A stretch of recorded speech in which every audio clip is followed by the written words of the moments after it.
এই অঞ্চলের মানুষের যাতে খেতে পারে, কৃষকরা যেন কয়টা ধান মানে ঘরে চাল থাকে, কারণ চাল থাকলে আমি লাইভে এই কথা বলছিলাম যেখানে হাওরে মাছ থাকবে, জেলেরা সারাদিন কয়টা মাছ ধরবে, বাড়িতে যে রাতে কয়টা খেয়ে ঘুমোতে পারবে, এই শান্তিটুকু আমাদের থাকার জন্যই আসলে আমরা এই এত কথা বলি। তো এবার আল্লাহ সহায় ছিলেন, শুধু আল্লাহ সহায় ছিলেন, আর আল্লাহ সহায় ছিলেন বিধায় ফসল উঠেছে।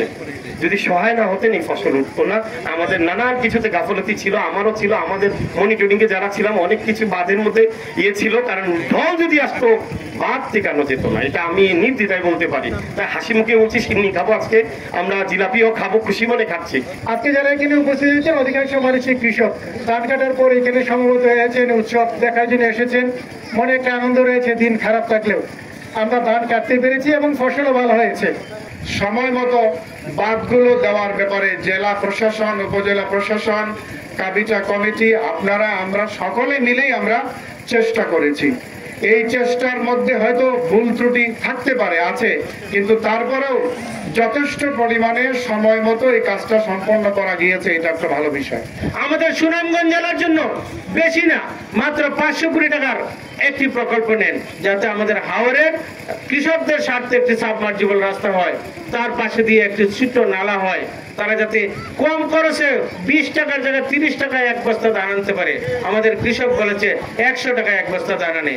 আমাদের ধান কাটার যন্ত্রপাতি আরো সহজলভ্য করে আমাদের কৃষকদের কাছে আমাদের সরকারি পর্যায়ে যাতে একটু দেওয়া হয়, আপনারা সরকারি ড্রাইভার দিবেন, আমাদের তেল দিয়ে কৃষকদের স্বার্থে আমরা জমি কর্তন করতে চাই। যদি একটা বছর একটা রাস্তা 5 বছর পরে করে, এই 5 বছরের মধ্যে আমাদের হাওরগুলি প্রত্যেকটা সাবমার্জিবল রোড করে দেওয়া হয়, তাহলে আমাদের কৃষকেরা সুন্দরভাবে ফসল করতে হবে, জমি লাগানোর সময় সুবিধা হবে, জমি উঠিয়ে নিয়ে আসার সময় সুবিধা হবে। এই আপনারা তৃণমূল কৃষকরাই সবচেয়ে বেশি ধন্যবাদ পাওয়ার হকদার। কোথায় কোথায় বাঁধ নির্মাণ করতে হবে, কোথায় কোথায় পিআইসি হবে, বাঁধ শুরু হলো, বিভিন্ন জায়গা থেকে অভিযোগ আসা শুরু হলো, অভিযোগ আসে, মিটিং হয়, এই সমস্যা হয়, মিটিং হয়, ওই সমস্যা হয়, মিটিং হয়, এই মিটিংগুলো করে করে এই সমস্যাগুলো সমাধান করা হয়েছে। দুশ্চিন্তা আসলো যে কবে বন্যা হয়, কবে ফসলগুলো তলিয়ে যায়, সকল দুশ্চিন্তাকে অপসারণ করে আমাদের কৃষক সুন্দরভাবে ফসলগুলো ঘরে তোলা শুরু করলো। ঈশ্বরের কাছে কৃতজ্ঞতা প্রকাশ করতে হবে, কারণ তার ইশারা বা তার ইচ্ছা ছাড়া আজকের এই আনন্দ অনুষ্ঠানটা আমরা আসলে করতে পারতাম না। আপনাদের সবার দাবি রয়েছে যে নদী খননের বিষয়। আমরা নদী খননের জন্য অলরেডি আমাদের 2023 সালে একটা ভিডিওলিস্ট সম্পন্ন হয়েছে। সে সম্পূর্ণ ভিডিওলিস্টের আলোকে আমরা 19 নদী খননের জন্য একটি ডিগ্রি প্রদান করেছি এবং সেখানে প্রায় আমরা 2000 কোটি টাকার মতো প্রকল্প দাঁড়িয়েছে।